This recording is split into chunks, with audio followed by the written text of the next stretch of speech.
primeira epístola de Paulo a Timóteo. Nós vamos abrir no capítulo 4 e nós consideraremos os 5 primeiros versículos de 1 Timóteo 4.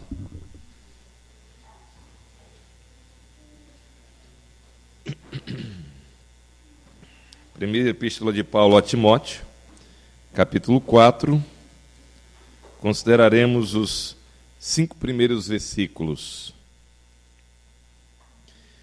Imagino que todos acharam, assim nos diz: ora, o Espírito afirma expressamente que, nos últimos tempos, alguns apostatarão da fé, por obedecerem a espíritos enganadores e a ensinos de demônios, pela hipocrisia dos que falam mentiras e que têm cauterizada a própria consciência, que proíbem o casamento e exigem a abstinência de alimentos que Deus criou para serem recebidos com ações de graças pelos fiéis e por quantos conhecem plenamente a verdade.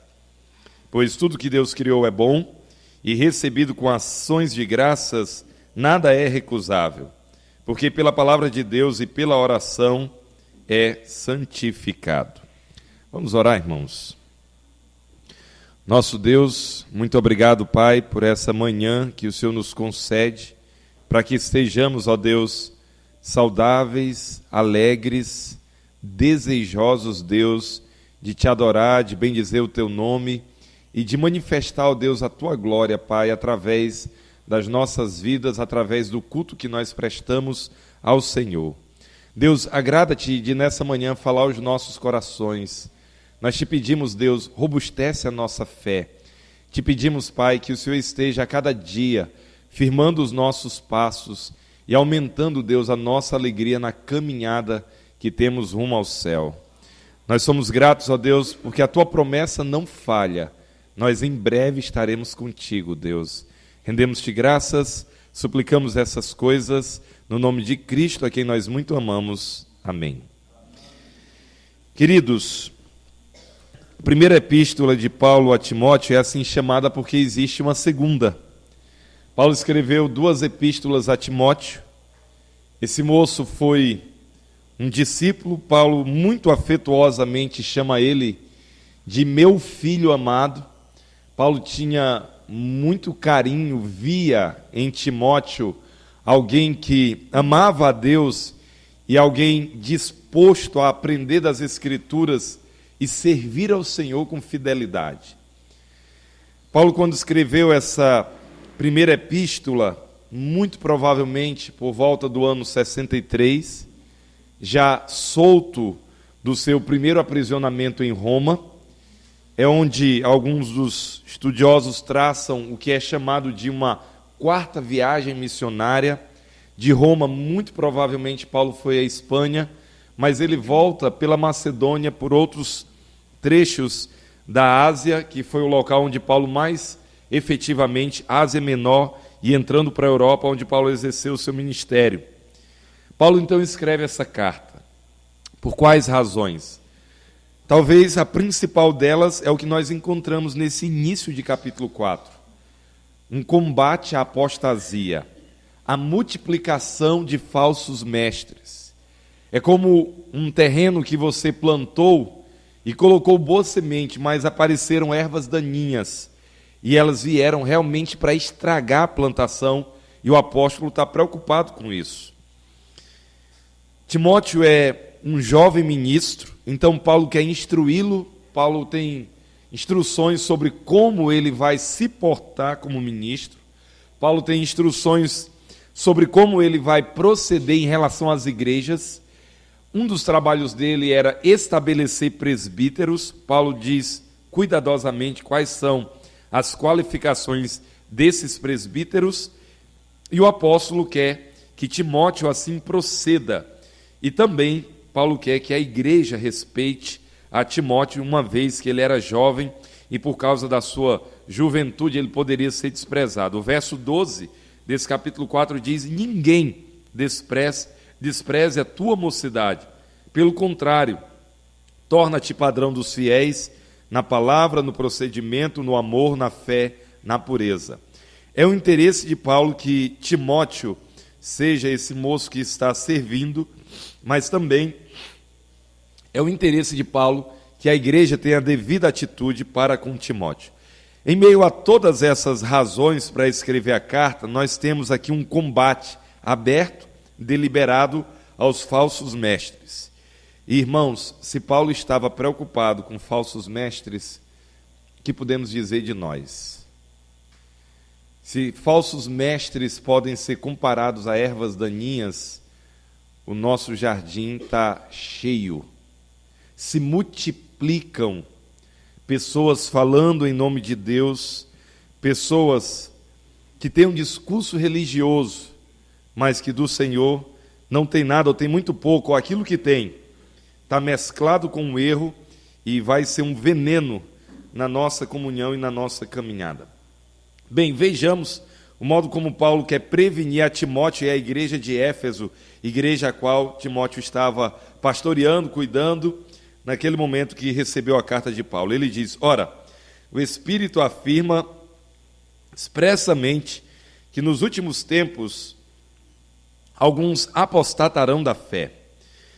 O que Paulo tem é uma revelação do Espírito, o Espírito está afirmando expressamente, decididamente, claramente, e ele diz nos últimos tempos. Essa expressão, nos últimos tempos, alguns pensam que é um período imediato ao retorno, à volta de Cristo. Alguns interpretam desse modo. Porém, nós pensamos e achamos que é mais razoável entender que os últimos tempos eles foram inaugurados logo depois da ascensão do Senhor Jesus, logo depois do Pentecostes. Quando acontece o dia de Pentecostes e eles estão passando por aquela experiência, algumas pessoas interpretam dizendo: esses homens estão bêbados. Pedro diz: não, a interpretação de vocês não é adequada. Na verdade, ainda são 9 horas da manhã e esses homens não estão bêbados. E aí Pedro cita uma passagem de Joel, e é exatamente Pedro dizendo que nos últimos tempos essas coisas acontecerão. Então, o raiar dos últimos tempos chegou já nos dias da igreja primitiva. Irmãos, o período dos últimos tempos, nós entendemos, eles se iniciaram, eles foram inaugurados nos dias da igreja primitiva e eles se estendem até o retorno, até a volta do Senhor Jesus. Nos últimos tempos, alguns apostatarão da fé. A palavra apostasia, ela é diferente, ela tem uma ideia diferente de uma simples queda. Na nossa caminhada cristã, nós estamos sujeitos à queda, nós estamos sujeitos a um tropeço. Nós hoje estamos aqui muito bem, graças a Deus, numa comunhão maravilhosa, degustando um café da manhã muito especial, boas conversas, desejo de servir a Deus com alegria, com entusiasmo, mas pode ser que a gente tropece.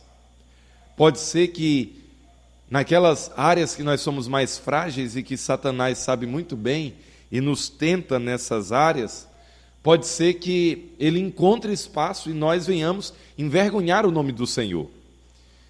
E nós não estejamos tão bem. Mas esse tipo de tropeço não é um tropeço que nos desqualificaria. Sim, nós ficaríamos muito envergonhados, nós ficaríamos tristes com nós mesmos, conosco. Já tive, assim, conversando com pessoas que falharam na sua vida cristã de maneira grotesca, e as pessoas ficam envergonhadas consigo mesmo. O pastor não queria ter feito. E, num certo sentido, eu percebo muito bem, logicamente, sendo alguém tão tentado quanto qualquer uma outra pessoa, sabendo que ceder ao pecado vai trazer coisas horríveis. Mas, ainda assim, isso aqui é pior. O que Paulo está falando, a apostasia é algo pior. A apostasia é a ideia de cair para fora, não cair ao lado e levantar-se, mas cair de um modo que o cristianismo não faz mais sentido. Cair de um modo que o cristianismo confessional já não mais é aquilo que a gente creu, que a gente entendeu, que a gente esposou. Então, o que Paulo está dizendo? Nos últimos tempos, alguns apostatarão da fé. Eles, na verdade, falarão contra a fé que em algum tempo já confessaram, ou pelo menos estiveram no meio de pessoas que confessaram a fé. A apostasia, irmãos, então ela se manifesta do tipo de pessoas que se encontram dentro do contexto cristão. Pessoas que estão sentados nos nossos cultos e cantam e louvam, levantam as mãos, leem a palavra, dão suas contribuições, trazem suas ofertas, estão fazendo todas as coisas que os demais fazem, mas que em certo momento da sua história mostra-se alguém que realmente não abraçou o cristianismo, mostra-se alguém que realmente não é cristão de verdade. É como Judas. Judas, ele esteve entre os discípulos do Senhor, foi contado como um dos 12, realizou as missões que os outros realizaram. Talvez Judas chegou até a curar pessoas, mas em determinado momento o cristianismo para ele já não fazia mais sentido.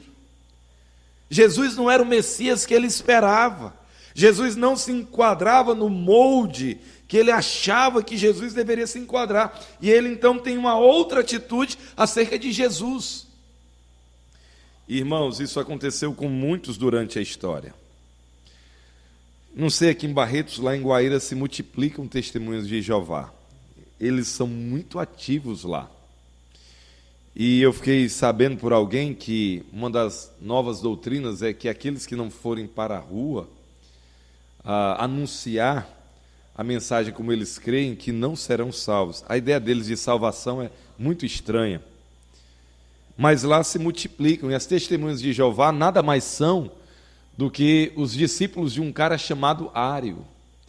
Ário, ele era alguém distinto na igreja da qual fazia parte, congregava, fazia todas as coisas, cantava, adorava, visitava, lia as escrituras, mas quando o bispo, e nos dias de Ário, o principal pastor da igreja era chamado de bispo, ele estava pregando um sermão sobre a Trindade. Ário se levantou com atitude inflamada e disse: isso não é doutrina cristã, isso não é o cristianismo de verdade. E ali começou uma grande disenção, até que chegou ao ponto de ser convocado um concílio, e os arianos ficaram conhecidos como hereges, pessoas que não subscreviam o cristianismo verdadeiro. Durante a história da igreja, mais e mais heresias têm surgido. Recentemente, o século XX foi um período que se multiplicaram doutrinas falsas. Um homem chamado Clark Pinnock, ele serviu a Deus e foi um distinto defensor do evangelho durante anos, pastor, escreveu alguns livros, calvinista no sentido de defender as doutrinas da graça com unhas e dentes. Depois de algum tempo, Clark Pinnock começou a se interessar por um outro pensamento sobre Deus e também sobre a soberania de Deus, de modo que ele passou crescentemente a rejeitar a doutrina da soberania de Deus, e por fim, Clark Pinnock estava crendo num negócio chamado de teísmo aberto. Deus não está completo, Deus está em formação, de modo que nós não podemos saber completamente todas as coisas que vão acontecer no futuro. Rejeitou, negou o cristianismo. Então, irmãos, a apostasia é isso. A apostasia, ela se manifesta não em pessoas que estão do lado de fora e estão atacando a igreja. No período antigo, teve um orador romano chamado Cícero, e uma das suas predileções era atacar os cristãos. Ele era um cara de fora, ele era um cara que viu o cristianismo, e ele via o cristianismo como uma ameaça à unidade do Império Romano. E uma das coisas que Cícero fazia era atacar os cristãos, o molde de vida dos cristãos e o modo como eles faziam todas as coisas. Um apóstata é alguém de dentro que em determinado momento se levanta rejeitando aquilo que é o cristianismo.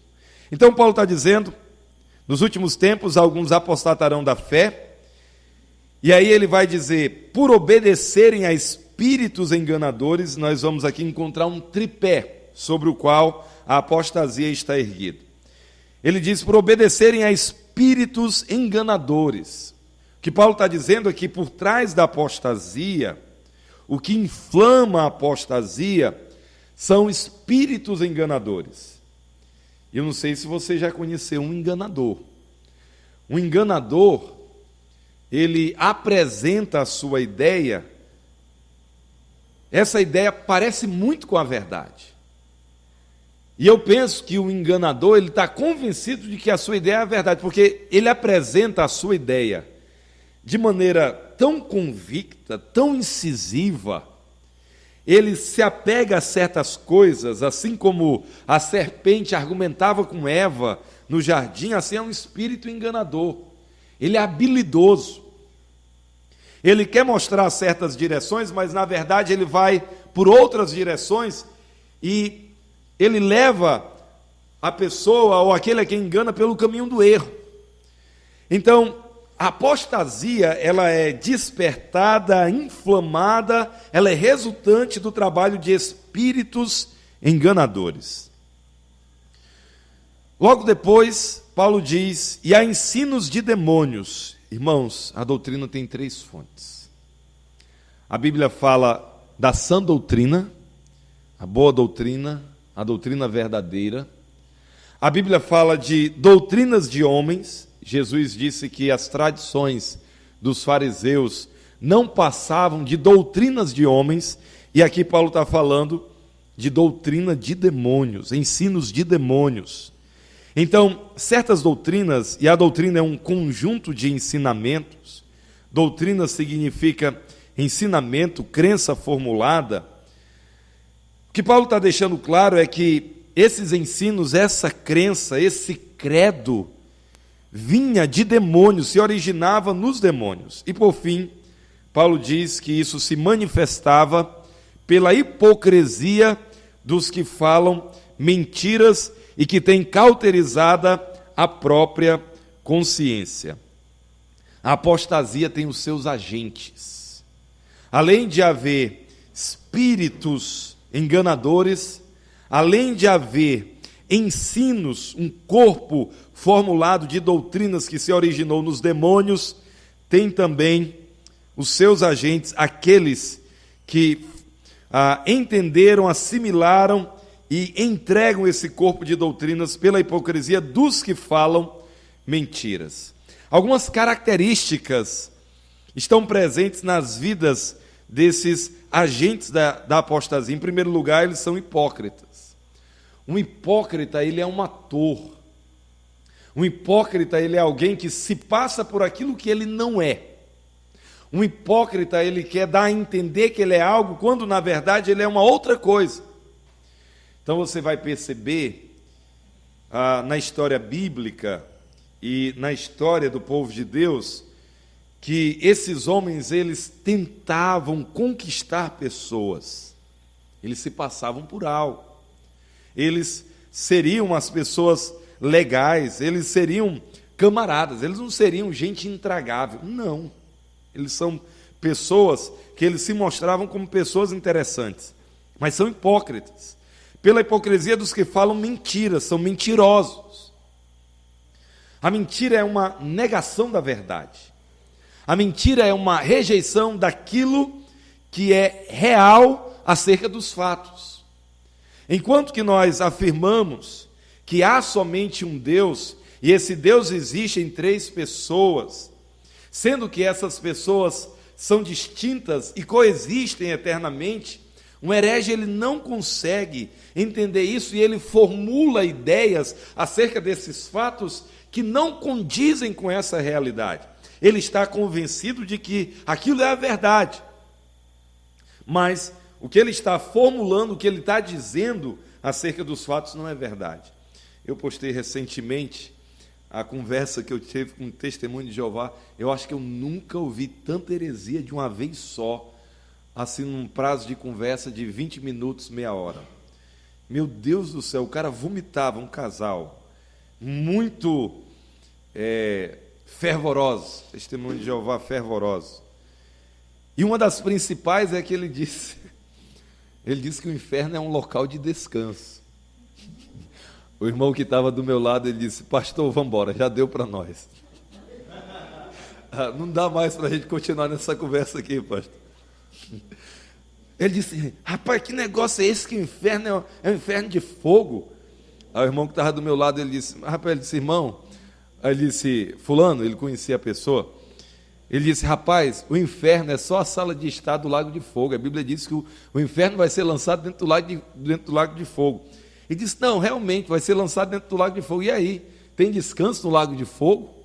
A Escritura tem uma linguagem múltipla para se falar dos sofrimentos reais do inferno, um lugar de trevas, de choro, de ranger de dentes. Isaías usa a linguagem para se referir ao bicho que não para de comer, uma expressão de padecer eternamente, constantemente e intensamente. Aí no argumento dele ele disse: olha, mas pegue a palavra inferno é a palavra Hades. E a palavra Hades, ela é traduzida como sepultura. Eu disse: meu querido, uma mesma palavra, ela pode ter vários significados. Eu peguei na blusa dele, eu disse: eu não tenho coragem de comer a manga da sua blusa, mas eu como a manga fruta. São duas coisas distintas. Você tem que distinguir o que é a sepultura e o que é o inferno. Você querer igualar a sepultura com o inferno, baseado na tradução da palavra Hades, no significado da palavra Hades, você está incorrendo em grande erro. Não, o inferno não é um inferno de fogo. Eu não sei se ele queria manter ali a postura, mas eles mentem, eles dizem aquilo que não condiz com as Escrituras. Mas uma outra característica é que eles têm a mente, eles têm cauterizada a própria consciência. Irmãos, a nossa consciência é algo muito interessante, e felizes somos se nós temos uma consciência sensível. Deus fala ao nosso coração. Deus trabalha em nós e de maneira subjetiva Deus fala ao nosso consciente, à nossa consciência. De modo que quando nós estamos nos aproximando do erro, de algum modo, não precisa ter ninguém. A consciência, não dá o próximo passo.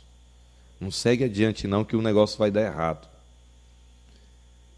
Não continua nessa rodinha.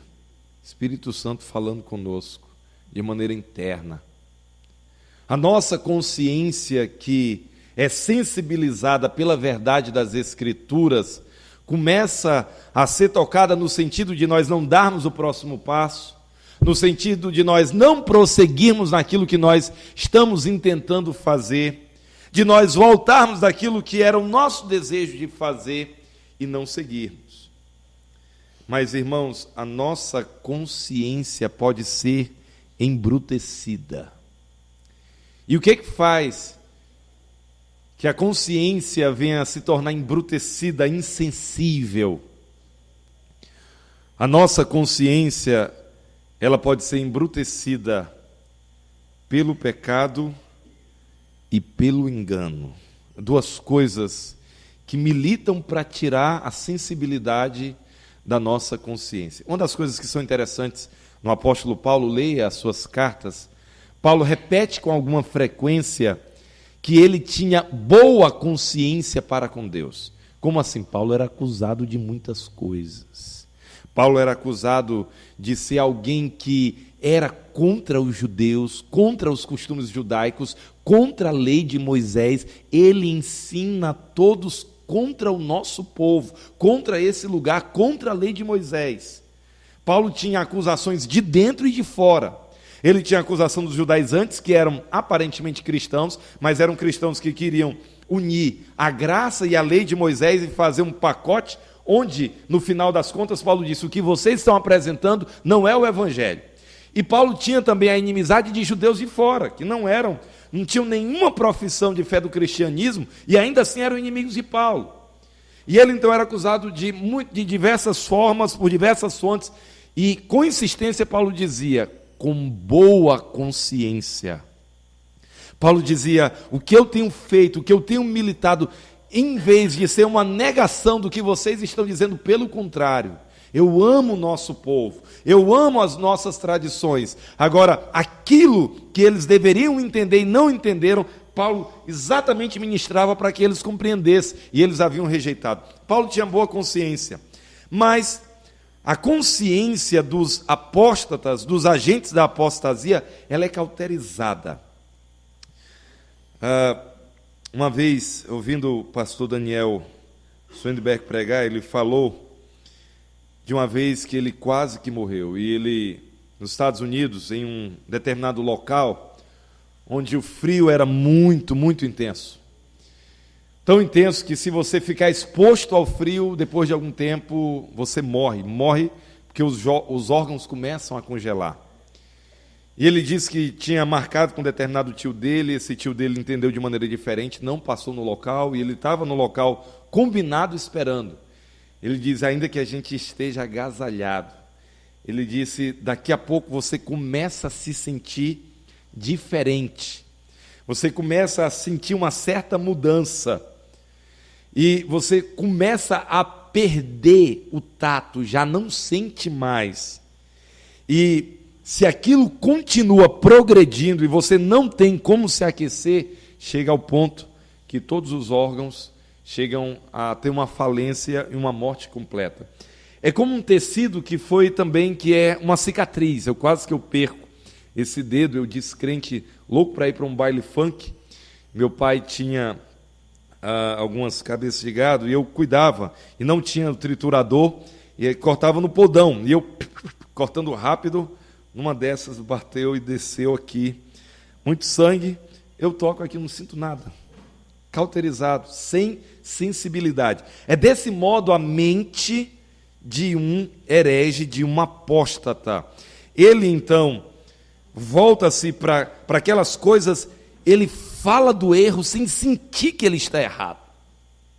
Na compreensão dele, ele está certo. É por isso que ele fala com veemência.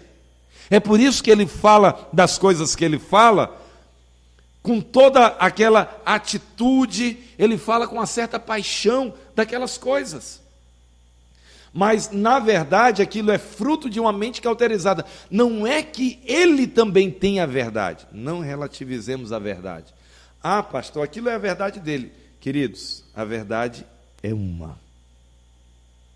Ou nós cremos em um único Deus, e esse Deus é trino, ele existe em três pessoas. Não existe a verdade que alguns podem crer na existência de um Deus que existe e coexiste em três pessoas, e outros podem crer na existência de um Deus e que realmente só uma dessas três pessoas é Deus, e que os outros, um é um Deus menor e o outro é a força de Jeová. Não, um dos dois estão errados. Não existe esse negócio de que cada um tem a sua verdade e no final das contas todos nós estaremos no mesmo lugar. Essa é uma marca do tempo em que nós vivemos, mas isso não condiz com a verdade, pelo contrário, isso é uma negação da verdade. Infelizmente, essas coisas se manifestam em nossos dias. A apostasia, então, tem esse tripé: tem espíritos enganadores, tem ensinos de demônios e tem agentes que promovem a apostasia. Paulo vai mencionar que a apostasia nos seus dias tinha uma ênfase ligada ao ascetismo. Verso 3.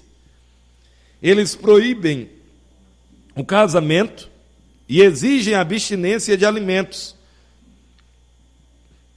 que Deus criou para serem recebidos com ações de graças pelos fiéis e por quantos conhecem plenamente a verdade. A apostasia aqui se manifestava em algo que não era um ataque tão frontal ao corpo de doutrinas professado, crido, confessado pelos cristãos naqueles dias. Na verdade, eles estavam tentando pôr ou impor alguns costumes que eles queriam dizer o seguinte: olha, quem não faz isso não é cristão. E o primeiro deles era proibir o casamento. E, irmãos, como que a verdade ela pode ser com um pouquinho mudada de forma a se tornar trágica? Se você ler 1 Coríntios capítulo 7, e eu fiz recentemente a exposição de 1 Coríntios capítulo 7, lá em Guaíra, e eu arranjei uma confusão com os adolescentes. Eles não gostaram, queriam que eu passasse mais rapidamente por 1 Coríntios capítulo 7, porque lá Paulo está dizendo: cada um permaneça como eu estou. Paulo não estava casado. E eu fiz a exposição de 1 Coríntios capítulo 7, talvez em 5 ou 6 domingos.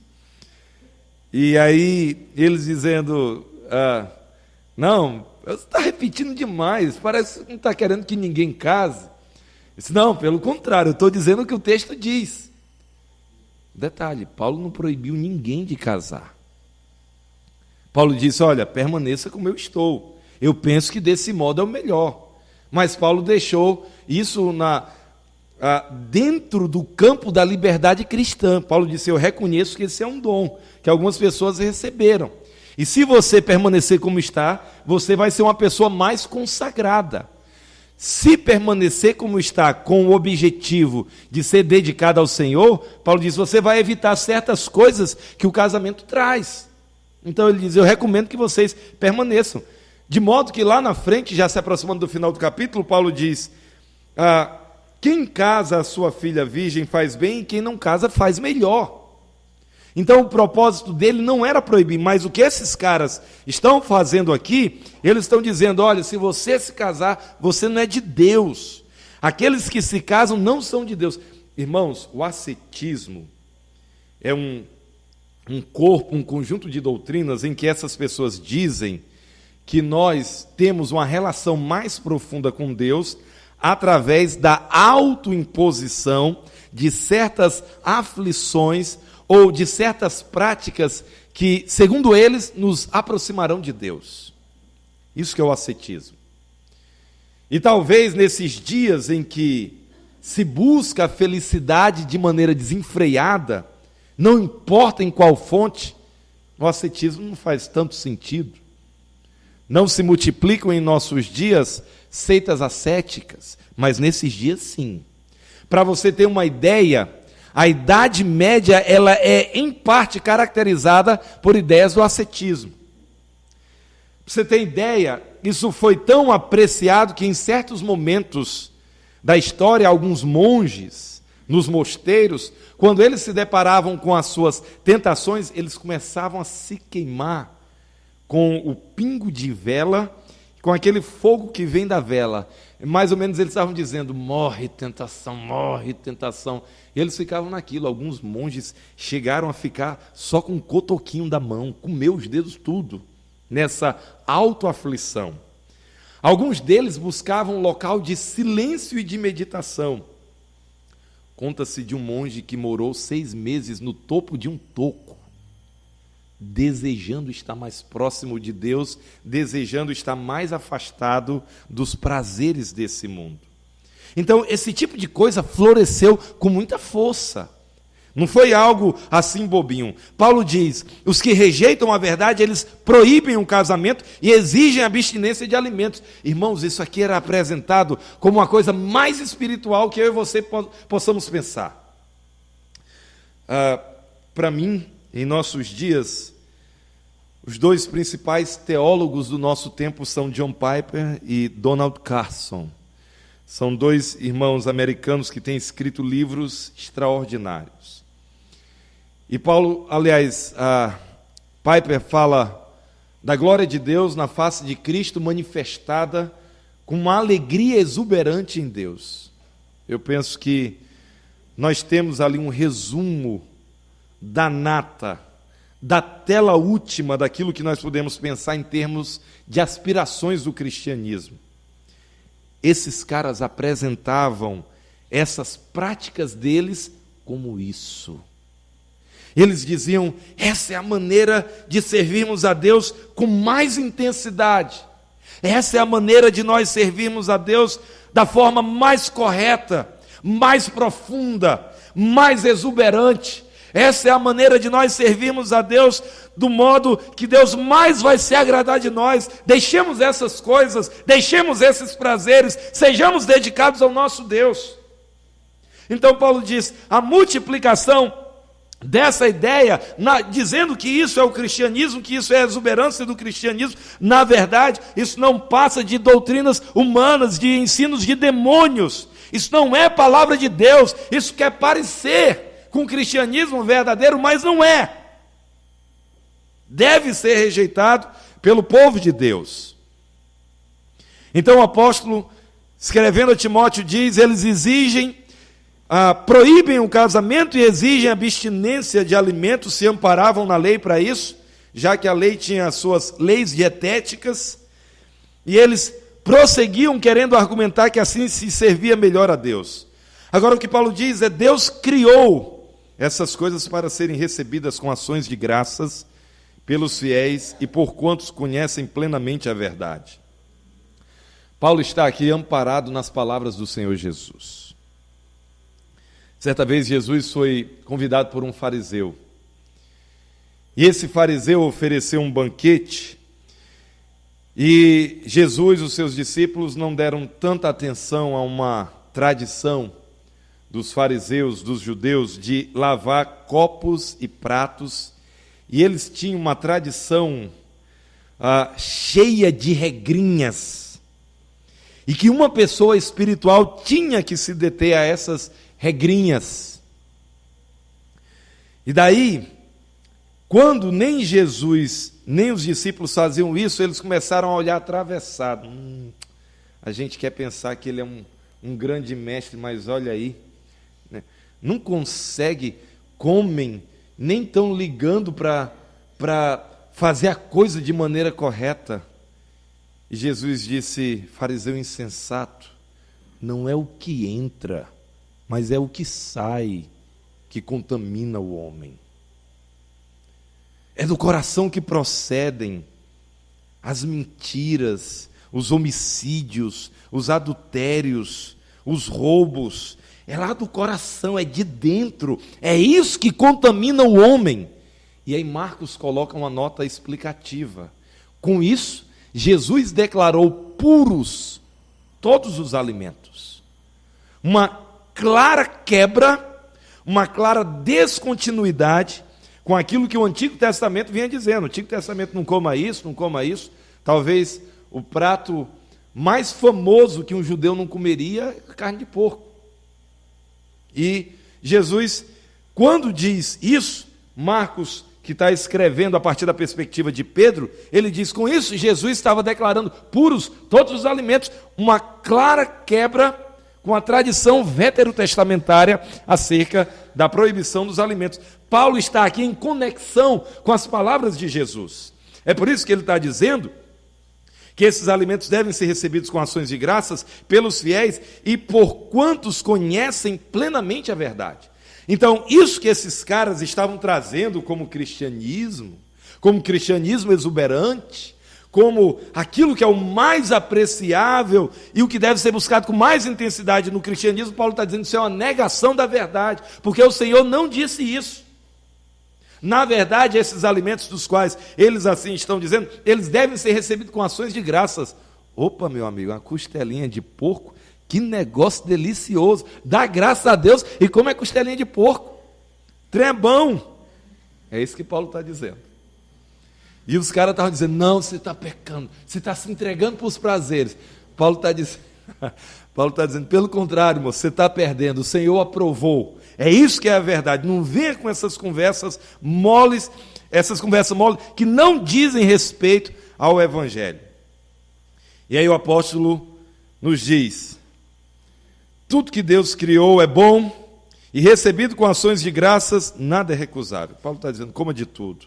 Dê graças a Deus, louve a Deus, porque pela palavra de Deus e pela oração é santificado, é colocado de um modo que Deus se agrada, Deus aprecia, e nós podemos fazer isso louvando a Deus e tendo a certeza que Deus está aprovando o que nós estamos fazendo.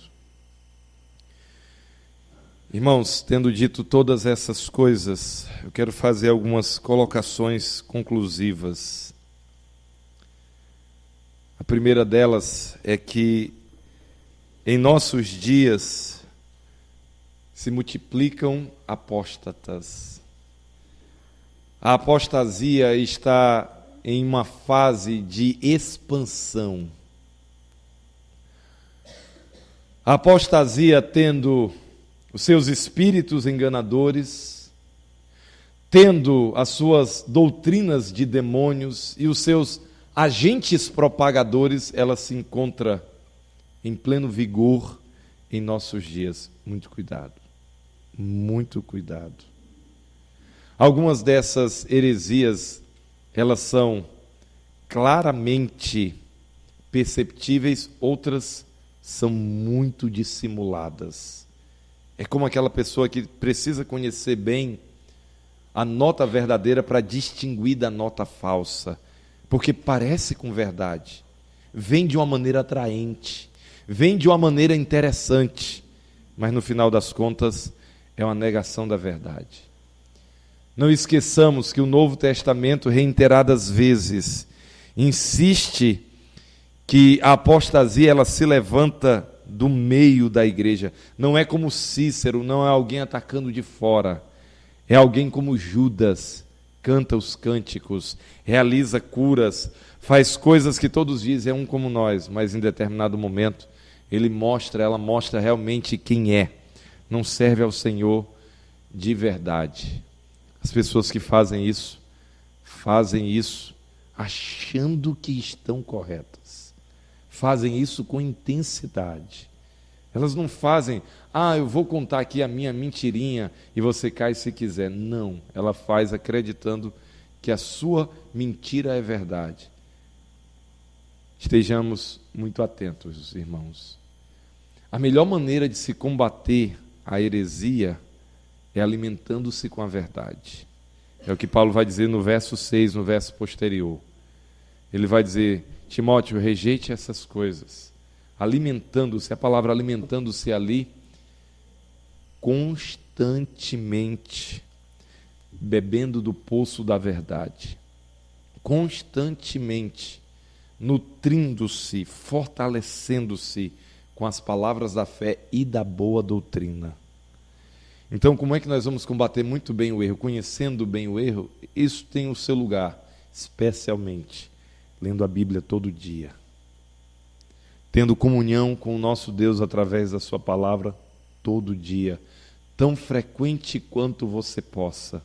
Leia as Escrituras, escute as Escrituras, medite nas Escrituras, vivamos as Escrituras. Isso é extremamente importante para que nessa era marcada por apostasia, nós estejamos firmados no Deus verdadeiro e vivendo para a honra e glória dele, manifestando uma alegria crescente, porque ele é tudo para nós e em nós, e nós brevemente vamos estar com ele.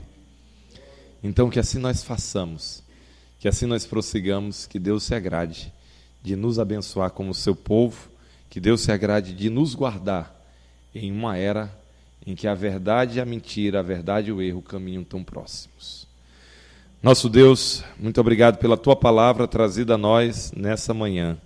Ajuda-nos, Deus, a estarmos, Pai, comendo a tua palavra todos os dias. Senhor, ela é um alimento tão apreciável. Pai, dê para nós a disposição que Enoque tinha de andar perto do Senhor, de querer o Senhor, a palavra do Senhor. Ó Deus, dê para nós santa curiosidade, profunda alegria na leitura, Deus, do livro sagrado, como alguém que está conhecendo melhor o Deus a quem serve.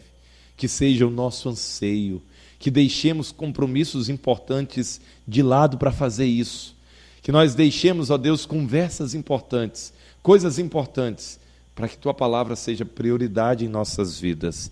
Ajuda-nos, Deus, Nós queremos, Pai, nos deleitar no Senhor a cada dia. Ó Deus, esse é o nosso galardão, essa é a nossa grande bênção. O Senhor é tudo para nós. Queremos andar contigo, Deus. Queremos a sã doutrina em nossas mentes, em nossos corações. Ó Deus, em nossos lábios. Queremos glorificar o Senhor. Porque sim, Deus, de fato, o Senhor é tudo que nós temos, apreciamos e mais queremos, ó Deus, ter, viver e queremos, nosso Deus, assim caminhar contigo. Muito obrigado, Pai. Obrigado pela tua palavra, nos abençoa nesse restante de domingo. Ó Deus, tendo a oportunidade que falemos, ó Deus, da tua graça para aqueles que estão perdidos. Te damos graças, suplicamos essas coisas no nome de Jesus, a quem nós amamos. Amém.